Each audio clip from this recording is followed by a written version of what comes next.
Halo semuanya, balik lagi di Talk Holik Bola. Hari ini kita bakal bahas kondisi timnas Garuda pasca kekalahan lawan Arab Saudi dan Irak dan performa Patrick Kluivert untuk jalur Piala Dunia 2006 kemarin yang jujur aja bikin banyak fans kecewa. Dan spesial hari ini gue ditemani oleh dua narasumber, Izam dan Faris. Halo guys. Halo. Oke, langsung aja. Dua laga terakhir yang melawan Arab Saudi dan Irak, banyak yang bilang performa Garuda nggak sesuai harapan. Jam, menurut tuh apa yang bikin tim sekarang terlihat gitu goyah? Menurut gue sendiri mungkin karena faktor internal juga ya, terutama di era kepelatihan Patrick Kluivert tuh kayak agak berbeda gitulah dari cara dia nge-trade pemain-pemainnya. Itu berbeda dengan caranya si Sintayong, eranya Sintayong sebelumnya. Menurut gue sih itu ya. Oke. Chris, gimana menurut lo?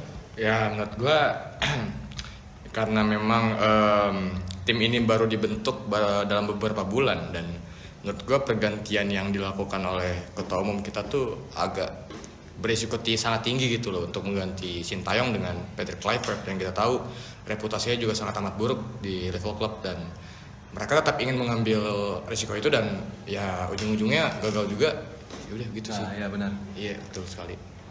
Dan ini untuk Patrick, kenapa bisa performanya turun jauh dibandingkan era STY dulu? Kalau perbandingan mungkin karena experience ya. Kalau kita bandingin experience-nya STY tuh dia udah jauh lebih berpengalaman karena pernah melatih Korea Selatan ya kan? Betul sekali. Ya Korea Selatan dan masuk ke Piala Dunia hingga lolos fase grup. Salah Anda. Salah ya? Anda salah. Lucu banget ya, sotoy banget. Gak lolos, menang lawan Jerman doang. Di sini mengapa menurut lu pada berdua performa tim yang di bawah Patrick ini di bawah STY untuk performanya? Ya kalau dari menurut gue sendiri sih kayak mungkin dari pola permainan taktik yang dibawa sama Patrick juga berbeda ya dengan Sintayong, karena Sintayong itu lebih ke arah bermain 3-4-3 dan Patrick 4-2-3-1, dan Sintayong itu bermain dengan pola Catenaccio yang dimana itu adalah permainan menunggu, sabar dan counter attack dengan transisi cepat. Sementara Patrick Kluivert dia itu bermain berbasis dengan ball position dengan menguasai alur bola. Dan menurut gua pemain kita tuh udah terlalu nyaman dengan polanya Sintayong. Chemistry sudah sangat kebentuk. Jadi ketika STY di cut itu langsung adaptasi lagi kan, dan pemain kita tuh kesulitan banget itu. Karena udah kenyamanan dengan formasi sebelumnya, jadinya pas nemu formasi baru akhirnya adaptasi. Betul lagi. sekali, karena kan memang Sintayong sudah 5 tahun di sini dan Patrick baru beberapa bulan, jadi memang adaptasinya jomplang banget gitu loh. Terus juga yang salahnya dari PSSI sendiri juga sih, nuker pelatih pada saat masih fase ronde 3 tuh masih berjalan. Ronde 3, padahal itu udah hampir banget kayak ke fase. Iya, dan itu kita berharap lah sebagai rakyat Indonesia, terutama ke STY itu sendiri ya, karena dan udah menang dari Arab, wah udah pede banget itu ya. parah. Udah pede banget. Posisi itu kita peringkat 3 dan cuma beda 1 poin dengan peringkat 2. Dan kayak sayang banget kalau harus ganti pelatih gitu. Iya. Kayak wah lu harus bentar lagi nih pengen ke Pildun tapi Yes. malah ganti pelatih. Gitu sih. Terus juga Izam. Ada yang bilang katanya gara-gara naturalisasi pemainnya. Emang bener atau bukan? Karena banyak yang bilang kok hasilnya masih buruk-buruk aja di era ini. Kalau dari pandangan gua gitu sih, gua nggak tahu sih. sama aja. Ya udah, ini kata tadi ya. Ya kalau dari pandangan gue pribadi sih naturalisasi itu nggak ada yang salah, karena memang ibaratnya memanggil kembali pemain yang ada dari Indonesia untuk kembali ke tanah air untuk membela Indonesia. Mereka juga kebanyakan dari Belanda ya. Yes. Kita tahu sendiri dari segi pelatihan, liga dan segala macam, Belanda itu terkenal lah. Iya, dan ya liganya lebih baik lah daripada di benar. Indonesia itu sendiri gitu. Nah, dan untuk naturalisasi itu menurut gue oke, sangat oke. Tapi apakah kita dengan pemain naturalisasi itu udah pasti klop dengan Patrick Kluivert walaupun sama-sama Belanda? Menurut gue juga enggak, karena balik lagi ini soal taktikal, soal taktik dan experience. Karena memang ketika memang semuanya itu nggak jalan, hasilnya sudah terbukti kemarin kita gagal ke Piala Dunia gitu sih kalau itu juga. Oh, jadi intinya tuh bukan ke pemainnya tapi ke cara ngelolain pemain-pemainnya. Iya, Iya. internalnya itu. Karena- dan gak apa namanya? Gak harus berbicara soal formasi ya atau tactical. Kita juga berbicara soal ruang ganti, bagaimana segi Yes. emosional, kedekatan pelatih itu sendiri, Iya. bagaimana berbaur dengan pemain-pemainnya pada ruang ganti, itu juga mempengaruhi bagaimana pemain itu bermain di lapangan. Karena memang kelihatan sih dari semenjak ronde 4 starting line up yang dikeluarin di lawan Arab itu aneh banget. Iya. Sekelas Mark Locke itu dimainin, dan gue bukan yang meng-underestimate Mark Locke. Pada Cuma- saat ini dulu lawan Aussie itu udah kelihatan banget. Yes, itu pas first match-nya lawan Aussie memang udah kelihatan banget. Iya. Ada yang jomplang, ada yang aneh nih dari ini orang pelatih nih. Iya betul. Jadi kayak ya apapun hasilnya ya tentu kita terima. Cuman lebih terima lagi kalau hasilnya tuh kalahnya sama Sintayong gitu dibanding sama Patrick. Betul, karena ya kita udah berharap nih, udah berekspektasi tinggi, wah Patrick Kluivert, terus juga mereka bawa jajaran-jajarannya yang dimana kayak siapa Riz? Si Patrick Siapa ya? Denny Lanzat dan Alex Pastur. Satu lagi yang ngajar anak muda tuh. Oh si dari Maluku. Simon. Simon itu juga kayak Indonesia, wah udah kayak Iya. banget nih, Indonesia nih bakal bawa jajaran-jajaran terbaik dari Patrick Kluivert nih. Yes. Karena banyak jajaran-jajaran mereka yang punya experience yang tinggi nih. Iya. Ya udah akhirnya pas udah kalah nih pas lawan Aussie, wah udah Dan kayak udah kendor lah. ya pasti. Ditambah lagi nih ya, kalau gue boleh tambahin, ada salah satu petinggi PSSI, Exco. Dia itu posisi Exco itu ibaratnya di bawah dari ketum. Jadi Exco tuh lumayan kuat lah posisinya. Iya. Dia mengatakan bahwa tim jajaran kepelatihan Patrick Kluivert itu adalah jajaran pelatihan terbaik yang pernah dimiliki oleh Indonesia saat ini. Dan itu yang membuat ekspektasi para kita supporter itu tinggi banget. Iya betul. Seakan-akan mereka memframing lah kalau wah ini pelatih bagus nih. Yes, Ya, betul. padahal ya udah cuma framing ini aja agar media maaf.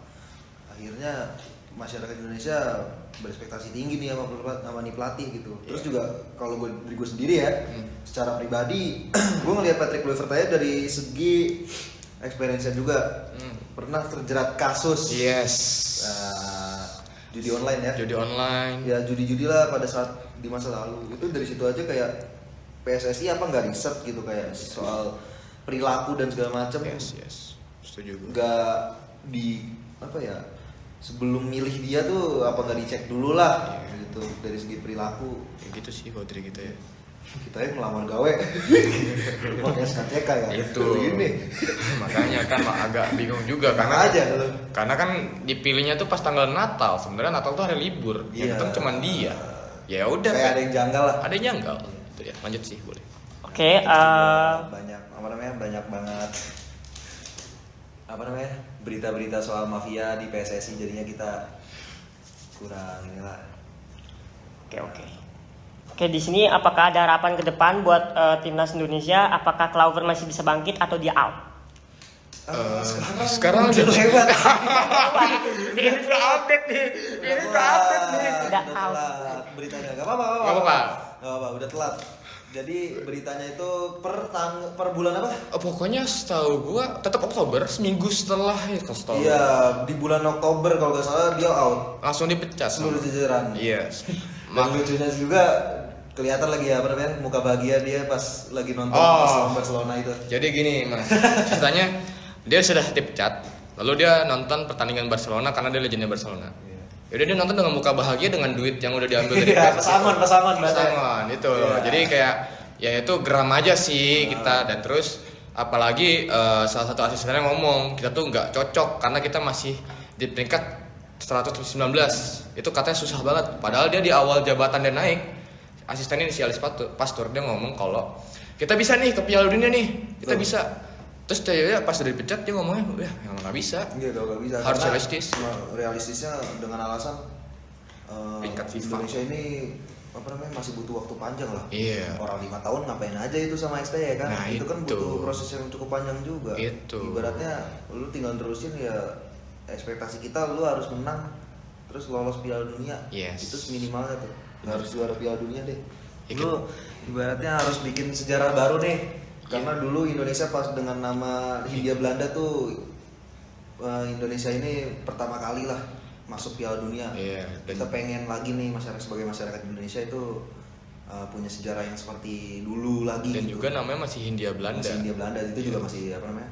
Masih kebanyakan Belanda. Iya, masih jajahan Belanda juga. Cuma tetap Indonesia. Tetap Indonesia. Tapi emang dalam jajahan Belanda aja. Gitu. Dan kita pengen gitu loh, namanya Indonesia. Indonesia gitu. Nama yang benar-benar lekat sama negara setelah kita. kemerdekaan sudah nama Indonesia. Itu kita pengen banget, kayak harapan kita udah tinggi banget nih. Cuma kenapa gitu kayak Erick Thohir, Bapak Erick Thohir tuh kayak gitu loh. Gitu apa? Mecat gitu loh. Ya maksudnya kenapa nggak after kelar nih ronde 4 dia langsung pecat, gak apa-apa deh kalau hasilnya jelek. Atau kan lu yang mau pecat. Nah itu kan soalnya kan ada demo juga tuh di kantor PSSI. Iya benar. Itu Ultras Garuda ya? Kalau Ultras Garuda dia Iya. demo. Itu demo di kantor PSSI dan Terus juga statement mereka juga kayak nge-defense gitulah. Ya Yes. buat apa mereka menganggap jajaran Erick Thohir sendiri menganggap kalau itu hal yang wajar apa segala macem. dan yang Pokoknya ya demi menenangkan masyarakat aja yang Yes, demo benar gitu. sekali. Padahal mas secara actionnya belum tahu nih bakal akan ada kemajuan apa atau malah kita back to zaman kegelapan. zaman gelap lagi gitu. Ya, menurut Karena gua zaman sih. dulu banyak banget isu apa namanya? Mhm. Ya mafia lah, Iya, korupsi apa segala macem, menerima suapan. Ya masa lu pengen balik ke situ lagi kan? Tapi udah mengarah ke sana sih karena kita Iya. sekarang pelatih aja nggak ada, terus FIFA Match Day kita nggak ada main sama sekali. Oh nih. udah gak ada ya? Iya, Itu kita padahal nggak main. mengejar ranking banget itu. Itu dia, kita nggak main sama sekali dan mohon maaf nih Pak Erick Thohir aja fokusnya ke Menpora tuh. Karena kan dia juga ketua Menpora tuh. Apa? Politik. Iya, maksudnya dia nyampur ke politik gitu Ya. maksudnya kan seharusnya ya nggak bisa seharusnya. Cuman lanjut nih bahaya banget. Oke, berarti belum ada penggantinya setelah keluarnya si Kluivert ya? Belum ada penggantinya. Cuman ada rumor ya? Rumor tuh udah baik banget kayak. Rumornya apa ya? Contoh Timur Kapadze itu pelatih dari Uzbekistan. Yes. Dulu sempet ngalahin Indonesia juga ya? Yes, itu pas Berapa? dia U23 tuh 2-0. 2-0. Iya, itu pas Itu bagus dia. itu pelatih bagus. Pelatih sangat bagus, cuman balik lagi apakah skema dia bakal cocok dengan pemain lagi. kita? Karena emang harus benar-benar di riset gitu loh. Terus sempat juga ada rumor soal Thomas Doll, itu mantan Yes, pelatih Persija. Persija Jakarta. Cuman menurut gue ya secara ekspektasi gue sih gak bakal ya. Iya, Gak kan? bakal masuk ke jajaran PSSI karena kita sebagai fans, sebagai supporter Indonesia juga tahu sendirilah apa namanya isu-isu politik apa segala macam Iya. dengan politik apa namanya maunya di apa namanya biar bisa ngikutin apa kata mau PSSI. Yes. Menurut gua karakter Thomas Doll gak ada sih yang kayak gitu. Jadi dia emang gak bisa di apa namanya? Gak bisa diatur lah. Gak bisa diatur lah. Maksudnya dia mau Dia megang demi kepentingan nih pemain, Ya. terus dia bisa dapat apa yang mereka mau, achievement, Yes. prestasi. Ya. Itu yang Thomas Doll mau. Cuman Jadi- kalau misalkan kayak ada unsur politiknya, Gak mau. dia sangat-sangat tidak mau karena pada saat pelatihan Thomas Doll di Persija, dia menolak keras. Dia pernah menentang PSSI Yes, saat karena pemain pelatihannya si STY. STY Iya. sempat ribut. Sempat ribut. Itu karena memang pengambilan pemainnya tuh di waktu liga masih berjalan. Liga masih berjalan. Itu apa sih namanya? Pemain U19 kayak Donitri gitu-gitu Ya, kan itu pemain muda. apa dengan maksud apa itu dipanggil timnas? Itu buat TC persiapan Piala TC Asia. ya dulu. Jadi ibaratnya ya udahlah apa namanya? Fans Persija dan fans timnas lah anggaplah. Iya. Mereka saling cekcok apa segala Iya. macam, pelit banget apa segala macam Iya. buat gini kayak gini apa namanya? Terus juga kayak fans Persija juga kayak ngedefense gitu. Yes. Seperti apa namanya TC apa sih gunanya kayak menang aja ya, kayak gitulah pasti ada isu-isu apa namanya keributan di media sosial itu sendiri cuma ya balik lagi kan tujuannya berbeda antara klub dan negara tapi ya harus ada apa namanya jalan keluar lah Iya, misalkan ada keributan antar kedua pelatih atau dengan PSSI itu Yes, sendiri yes. gitu Betul sekali. Oke, berarti intinya tuh timnas bukan jadi eksperimen atau lawan basah ya, tapi emang buat harga diri bangsa toh. Betul sekali, betul dan harus sekali karena kan Ya. di Indonesia itu sendiri sepak bola itu menjadi nomor satu olahraga nomor satu Yes. di Indonesia. betul. Apalagi banyak lah pemain-pemain hebat dari zaman dulu. Kita tahu BP Yes. Bang Pandu. Kagak, Bang Pamungkas dong, itu teman kita. Terus Bang kayak Kurniawan Dewi Yulianto tuh bagus. Iya, Kurnia terus Mei juga siapa namanya? Rocky Putirai. Rocky Putirai Wah, itu mantan pemain Sampdoria ya? Yes, itu memang ya itu Sampdoria, Persija, terus Betul. apa lagi? Rocky Putirai. banyak lah. Banyak. Boas, Losa. Asli Papua. Iya. Dan menurut gue itu bagus banget zaman dulu. Bagus. Banyak pemain-pemain Papua juga orang-orang timur tuh. Nah, legenda hebat itu. Menurut gua kalau misal memang kita pengen mengorbitkan pemain lagi seperti itu, kita harus bangun grassroots-nya dulu dari bawah nih. Betul, dari SD. mudanya dulu, Dari mudanya dulu. Kita Pemain-pemain bisa muda. ambil contoh Jepang deh. Jepang, betul. Dia dari high school tau. Yes. Oh, itu kalau diadu nih, gue berani nih. Kalau misalkan masih dilatih nih, timnas era Patrick Kluivert nih lawan high schoolnya Jepang nih, lawan anak-anak kuliah Jepang kalah. Gua bisa jamin nih gua kalah. Karena memang Atau ya kalah tipis lah 1-0 misal. Karena- wah stamina, passing, itu dia, visi, itu misi dia. semuanya tuh ada di Jepang tuh bener-bener hebat. Nah. Dibanding Indonesia itu sendiri. Bukan yang remehin ya, maksudnya gue pede nih kalau misalkan timnas tuh bakal bisa maju, cuman dari jajaran atasannya dulu nih, dari PSSI-nya dulu atau Menporanya dulu. Kita tuh harus diatur kompak dulu. dulu. Yes. Nah, kompak terus juga harus dengan selaras nih dengan supporter gitu. Iya. Dan dengan juga apa namanya? Ya supporter Indonesia Iya. itu sendirilah. karena juga yang gua lihat ya, bola tuh kayak contoh, kita bawa politik lagi deh kemarin. Gak apa-apa. Gak apa-apa kan? Sikat. Ya, kemarin kayak Erick Thohir ngomong pas lagi kampanye di Prabowo. Kalau Indonesia mau maju, pilih siapa? Nah, kalau sepak bola Indonesia mau maju maksudnya. Maksud gua kan kayak gua tahu nih dia tuh orang PSSI. Berarti kayak seolah-olah kalau pilih si 02, Indonesia bakal maju sepak bolanya. Dan kita bisa lihat sekarang hasilnya. Maju apa enggak? Gitu loh. Iya. Maju sih. Maju sih, ada bisa dibilang kemajuan, maju. Cuman kita gak punya target kayak 100 besar dulu kayak ini, 100 besar aja nggak nyampe, malah kalah sama Malaysia. Iya. Malu. Itu Kita dia. juga kayak ya dari dulu lah kita Malaysia tuh kayak Rival lah. rival banget, masa Malaysia nggak bisa. Iya, ibarat kata MU sama Ipul deh, dari Iya, rival banget lah, masa Iya. ya disalip kayak gitu. Iya, Gila. nggak terima lah. Lu 5 tahun ngapain aja? Makanya kayak ngapain aja, kata gua. Maksud gue lu bisa inilah apa namanya memperpanjang STY buat ngejar tuh ranking FIFA. Harusnya emang udah diperpanjang bro sampai 2027. Cuman kan emang di Masalah politik. Iya. Nah, kemungkinan kita 2030 ini masuk Piala Dunia. Oh ya? Karena 2029 kita ada politik. Kita bakal nyapres. Nah, di situ kita bakal dimain-mainin tuh. Iya, kita pasti bawa sepak bola lagi tuh. Iya, dan Asli. udah kita pasti masuk Pildun tuh. Jujur. Kayaknya. Enggak. Bahaya. Gak apa-apa kan? Santai. Unsur komedinya gak apa-apa kan? Mantap. Ya aman ya. Oke, yang penting sih kita doain aja semoga tim bisa jalan masuk ke depan. Amin. Ya, siapa sih yang nggak pengen yang nggak bangga gitu punya timnas yang jago gitu. Iya, betul. Ya emang lu nggak capek deh, lu sebagai host lu nggak capek dukung tim misal Portugal lagi kan? Kita pengen gitu dukung Indonesia di Piala Dunia. Iya, Memang harus dukung Portugal lagi. Negara lain lagi. Pasti kita sebagai darah Indonesia pasti ingin menjadi negara dan bangsa Indonesia yang hebat. Iya. Asik lah. Garuda parah. Makanya itu ada MBG biar bergizi kalian semua. Ya. Lanjut. Sangat bergizi, gratis. Begitu, Andri.